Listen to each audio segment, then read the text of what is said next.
I'm here with BRUCE PANNIER, a longtime journalist and senior correspondent covering Central Asia for Radio Free Europe, Radio Liberty. One of the things that I'm most worried about as a possible future journalist is the quick pace and sort of stress in the field.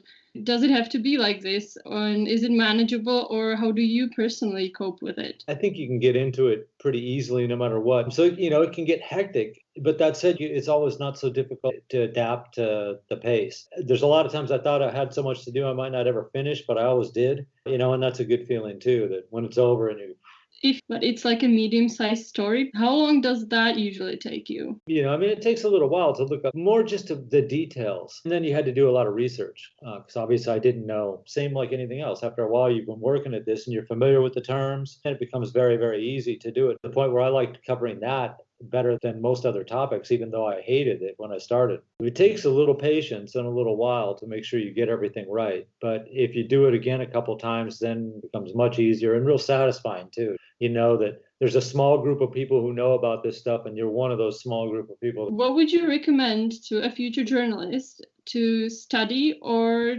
to get experience? I suppose if you're going to be a journalist, ideally you want to get a job anyway. You'd want to be able to say you could cover as many different topics as possible. You can always specialize in something later if there's something you really like or something that your employer says, wow, you did a really good job with this. But certainly at the start, it's really important to get stuff out there. It looks good on your CV, your name is already out there, and you'll get feedback from people at the start too. I was used to writing academic articles. So when I started working at the news desk, they had to train me all the time and say, it can't be this long, and it had to be translated. You had to adjust your language. If I used a lot of fancy words like I used at Columbia University, they'd be at the dictionary constantly. So I had to simplify, make sure that it was very, very clear so that no one could interpret it the wrong way. So it is good that people at the start say you can't, don't do it like this, and help you out a little bit. So it's really the experience. I mean, it's frustrating sometimes because I wrote stuff that I thought was just perfect. And then they'd say, no, you can't say it like this. We can't use it like this, and I'm like, but that's my best part. And do you think the profession of a journalist is valued enough, both respect-wise and salary-wise? Most journalists would say no to both. It's obviously really important because people need to know the truth. We're living in an age where there's so many different ways of putting out information, and so much of it is either bad information or just outright fake. In that regard, I think true journalism is probably more important than it ever has been before, because people need to know a lot of times what is really going on. Do you get enough money for doing that?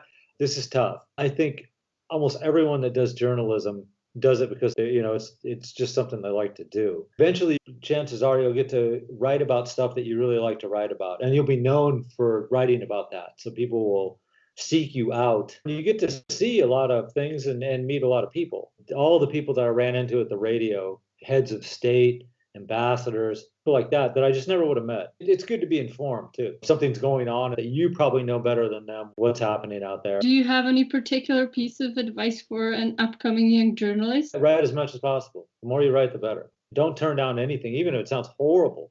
I wrote about a lot of stuff that didn't sound good when they pitched it to me. They said, we need a paper on this. And I was like, why are you looking at me? I don't want to do this.